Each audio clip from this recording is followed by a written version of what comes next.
Hello students. Now in issue of shares, we have to do how much the maximum permissible discount at the time of reissue of forfeited shares. Okay. जब forfeited shares को reissue किया जाता है of reissue at the time of reissue of forfeited shares. ठीक है. So how much discount to be given? Amount forfeited on the shares, जितना amount forfeit हुआ है उतना ही डिस्काउंट दे सकता है, उससे ज़्यादा डिस्काउंट नहीं दे सकते हैं. ठीक है. लेट सपोज 10 रुपीज़ का शेयर है, ₹10 शेयर. Company has received ₹7. ठीक है. कंपनी ने 7 रुपीज़ रिसीव कर लिए हैं और जो है ₹3 नॉट रिसीव्ड. ओके. तो अब देखें इसमें, तो अगर मैक्सिमम परमिसिबल डिस्काउंट है, अब अगर वही शेयर्स को बेचने जा रहे हैं वापस, तो डिस्काउंट कितने तक का दे सकते हैं? Up to 7 rupees only. ठीक है. मैक्सिमम 7, यानी कि 7 से ज़्यादा नहीं हो सकता. 7 से कम ज़रूर हो सकता है डिस्काउंट, बट 7 से ज़्यादा नहीं हो सकता. Maximum 7 rupees discount. Okay. Now minimum reissue price. Minimum reissue price क्या है कि कम से कम कितने रुपए में बेचेंगे at the time of reissue of again forfeited shares.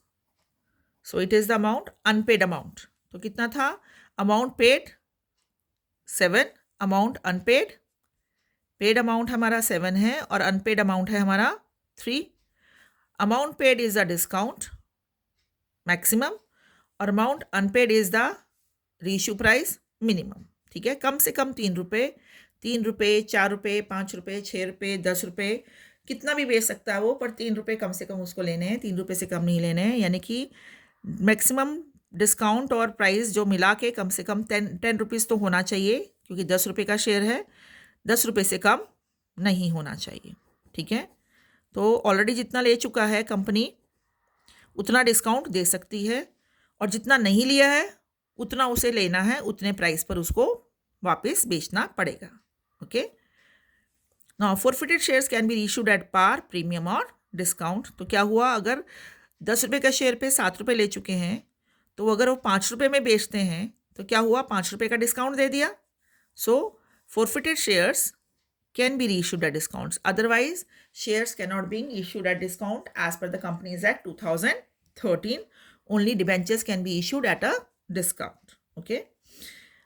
पार पे भी और प्रीमियम पे, अगर प्रीमियम पे बेचेंगे तो क्या होगा, आपका सिक्योरिटी प्रीमियम फिर से आपका क्रेडिट हो जाएगा. ठीक है. Security premium is always being credited, और डिस्काउंट इश्यू ऑफ शेयर्स और डिबेंचर्स पे हमेशा क्या होता है, डेबिट, क्योंकि डिस्काउंट ऑन सिक्योरिटीज़ क्या हमारी शेयर्स हैं, डिबेंचर्स हैं, ये हमारी सिक्योरिटीज़ हैं. उन पे डिस्काउंट हमेशा क्या होता है, आपका लॉस है कंपनी के लिए, तो वो लॉस क्या होगा, आपका डेबिट होगा. Paid up called up amount, जब हम रीइशू करते हैं शेयर्स को, फॉरफिटेड शेयर्स को, तो आपका जो पेड अप या कॉल्ड अप अमाउंट जो लिखा होता है क्वेश्चन में, that is generally the amount which we have to show in the share capital account. ठीक है.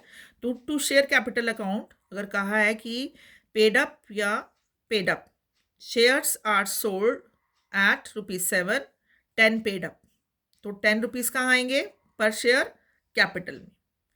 10 रुपीज़ कॉल्ड अप, तो क्या आएगा वो अमाउंट, शेयर कैपिटल में. ठीक है. सोल्ड फॉर और सोल्ड एट, जहाँ पे वो जिस पे लिखा हुआ है रुपीज़ इतना, ठीक है, तो वो अमाउंट कहाँ आता है हमारा, बैंक में. अब इन दोनों के बीच का डिफरेंस जो है आपका, बैंक के और शेयर कैपिटल के बीच का डिफरेंस, वो हमारा क्या होता है, डिस्काउंट. उसे हम किस अकाउंट से दिखाते हैं, शेयर फॉरफीचर में. आपका शेयर फॉरफिटेड हो रहे हैं तो उसका फ़ायदा कंपनी का, वो भी शेयर फॉरफीचर में आता है, और उसका नुकसान भी शेयर फॉरफीचर में आता है.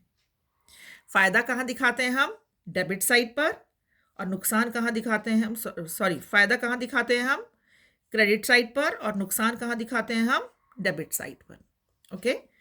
जो आपका नुकसान हो रहा है कंपनी को, जो इसको हम कह रहे हैं डिस्काउंट पे बेच रहे हैं, वो नुकसान हमने कहाँ दिखाया, डेबिट पे. और जो फ़ायदा होता है हम वो कहाँ दिखाते हैं, हम करते हैं share capital account, debit, to share forfeiture, to calls in arrears, ठीक है, कॉल्स इन अरियर्स। सो आपका शेयर फॉरफीचर क्रेडिट हो रहा है जब हम उसको शेयर्स को फॉरफिट करते हैं, और जब शेयर्स को रीइश्यू करते हैं तो वो शेयर फॉरफीचर हमारा क्या हो जाता है, डेबिट हो जाता है, जो कंपनी को नुकसान हुआ है। कंपनी का फ़ायदा और कंपनी का नुकसान, इन दोनों को माइनस करके जितना अमाउंट आता है वो किस अकाउंट में चला जाता है, आपका कैपिटल रिजर्व।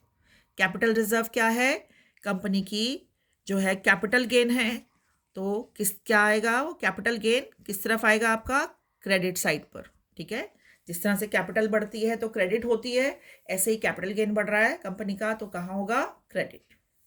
ओके, चलिए, all the best students, continue your revision.